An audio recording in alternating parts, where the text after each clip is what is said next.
Notice the word on the low note, heart, in the lyrics. It's important.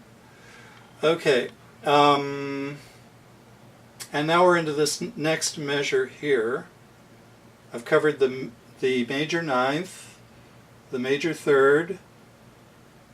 When we hit this note, we change chords, and it becomes a perfect octave above the root of the chord. And notice that this note is accented. It's the first note in the next measure. So we're accenting that root feeling, that feeling of connection to the root of the chord. And to me this reinforces the pledge, the promise to, as it's put in the lyrics, there'll be no strings to bind your hands. That's the promise.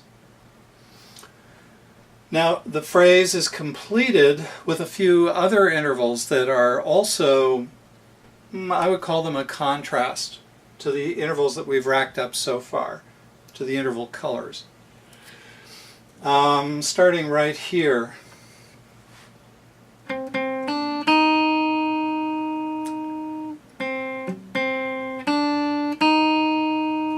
We are outlining the subdominant chord, which is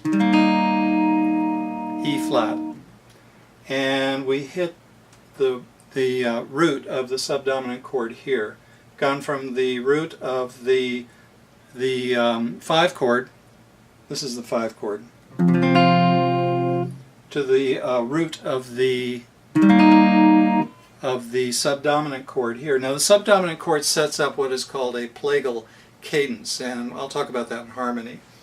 But what I want you to notice is that this note is a scale step below the peak note in the previous measure.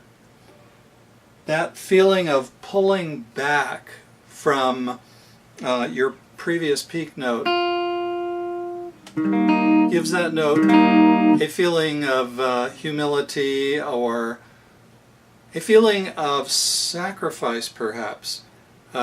Sacrificing one's own needs to the greater calling of the pledge.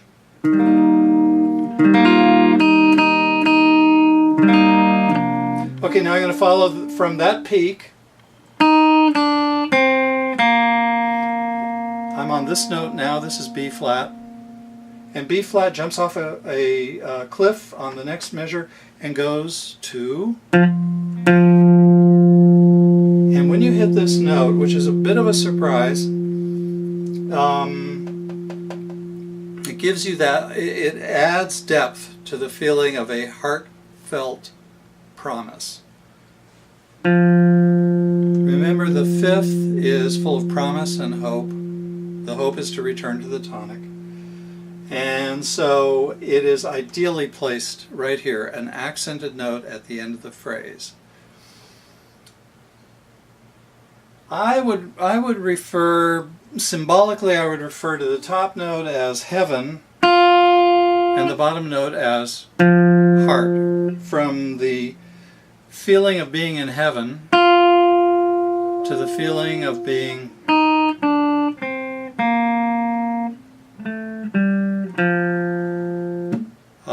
reaching into the depths of one's soul for the belief in this promise. Okay, have I left anything out? Yes, a trivial point, a couple of trivial points. The distance between this note and this note is a minor third, and the minor third is a sad interval. It gives the feeling of the pledge,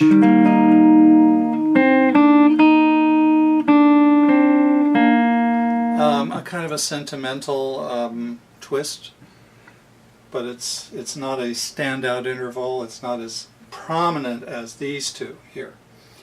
And then the dive down from this note to this note is called a perfect fourth. I'll just repeat the perfect fourth here. The perfect fourth is often used in trumpet heralds. The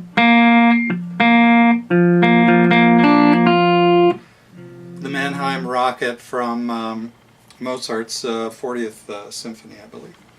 Okay, good example of that use of the perfect fourth.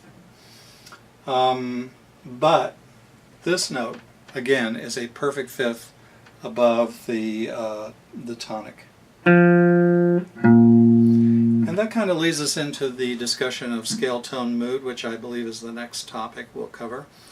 But in the meantime, please be sure to look at the ebook and conduct your own experiments with interval color by listening to songs that have the same interval color in their opening notes, and compare the different emotions that good composers or good songwriters extract from the same intervals. You will find these intervals that I've just told you about here in thousands of songs, but it's the specific context, which is the result of all of the elements that we're talking about here, that give these intervals their peculiar, and I mean peculiar in the sense of unique, coloration. So let's go on to scale tone mood. Let's look now at the dimension of scale tone mood, and in the end we're going to add up everything that we've looked at and come up with our English translation of a melodic phrase. In regard to scale tone mood, I think the thing that we must notice first and foremost is the emphasis on sol. Sol here through 1, 2, 3, 4, 5, 6 notes, 7 notes, with a diversion into the sixth note of the scale, La. La is a big deal. La is the happy note. So I'm going to play La for you. Here's Do, Re, Mi, Fa, Sol, La, Sol. La is the happy tone in the in many a melody.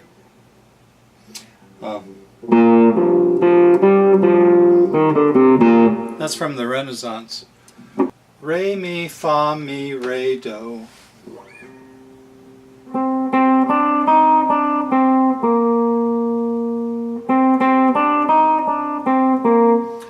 Re, Re, Mi, Fa, Mi, Re, Do. These tones belong to the 4 chord. We haven't come to harmony yet, so I won't deal with them now. But they provide an anticipation of a return to the tonic.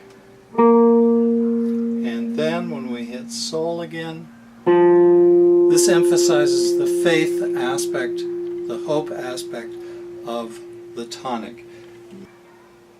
So let's press on into harmony, since I'm making a bridge right now into that subject.